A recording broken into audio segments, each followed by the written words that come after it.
Nah, sebenarnya bagaimana sih mekanisme perpindahan panas secara konduksi tersebut? Jadi kalau misalkan di sini kita memanaskan suatu logam, maka kita dapat membayangkan bahwa di dalam logam tersebut terdapat atom-atom. Nah, di sini atom-atom tersebut ketika dipanaskan akan mulai bergetar. Nah, getaran yang timbul dari satu atom akan dirambatkan ke atom-atom yang ada di sebelahnya. Jadi di sini kita bisa bayangkan bahwa atom-atom yang bergetar ini menggerakkan atom-atom yang ada di sampingnya untuk juga mengalami getaran. Namun perlu diingat bahwa pada perpindahan panas konduksi ini atom-atom tersebut tidak mengalami pergerakan dari satu tempat ke tempat yang lain. Jadi sekali lagi hanya terdapat getaran yang membuat panas tadi atau energinya dirambatkan.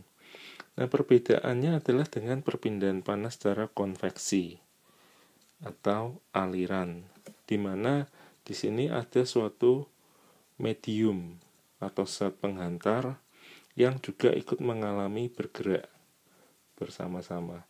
Nah, kita bisa melihat pada proses misalkan ada suatu pemanas di sini memanaskan udara. Nah, kita tahu jika udara dipanaskan maka udara tersebut akan menjadi lebih ringan sehingga akan bergerak naik.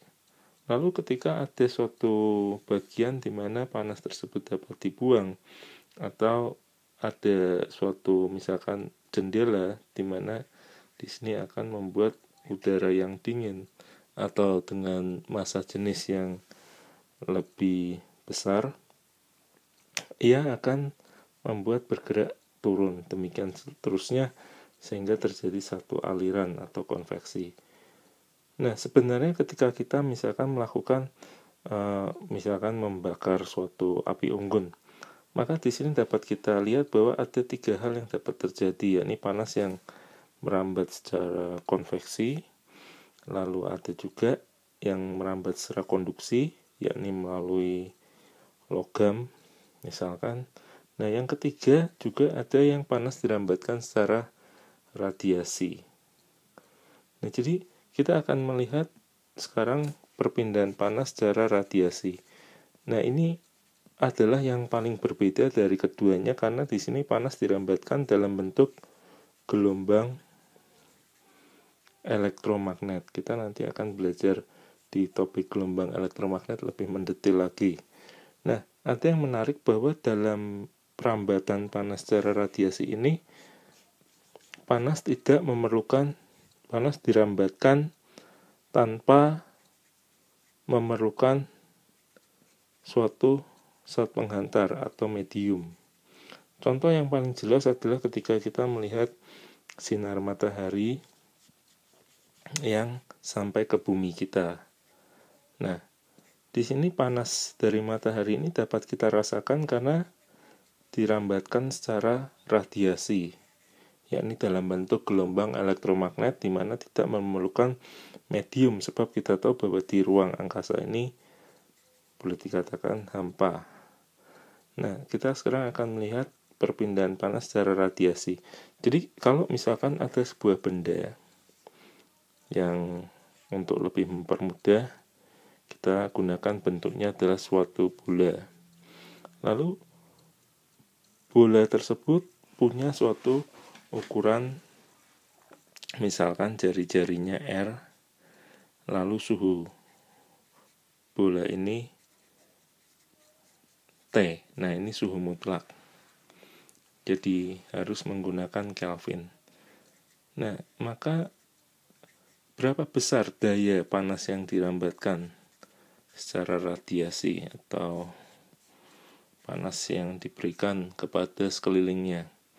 Nah, menurut Stefan Boltzmann,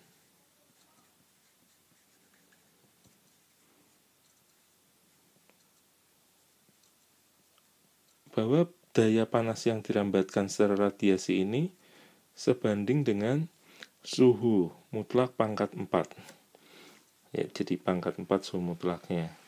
Nah, selain itu ada hal yang berpengaruh, yakni luas permukaan benda.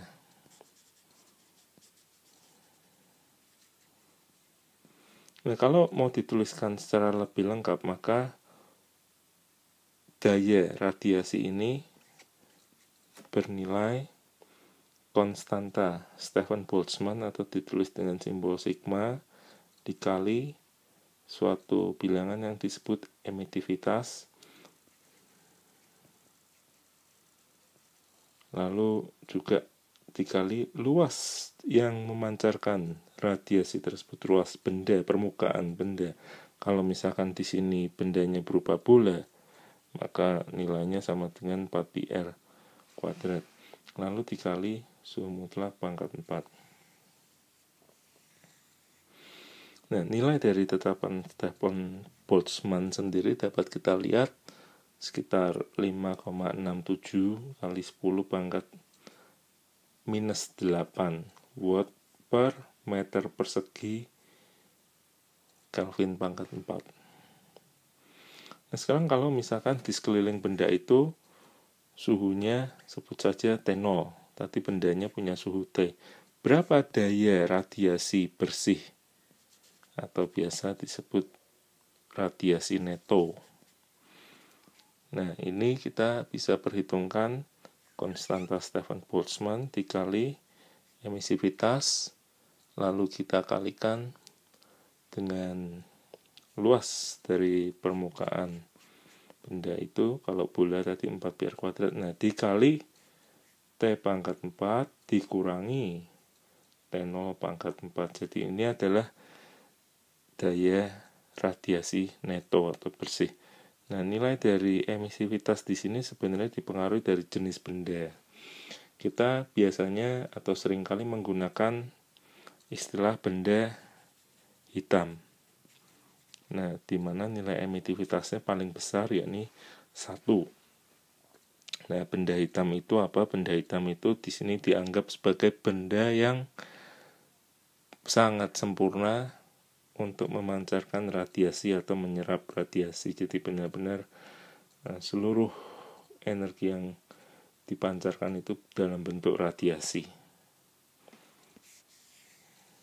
Nah, selanjutnya kita akan belajar berapa besar kalor yang dapat diberikan kepada suatu benda, baik untuk menaikkan suhu benda atau untuk mengubah wujud suatu benda.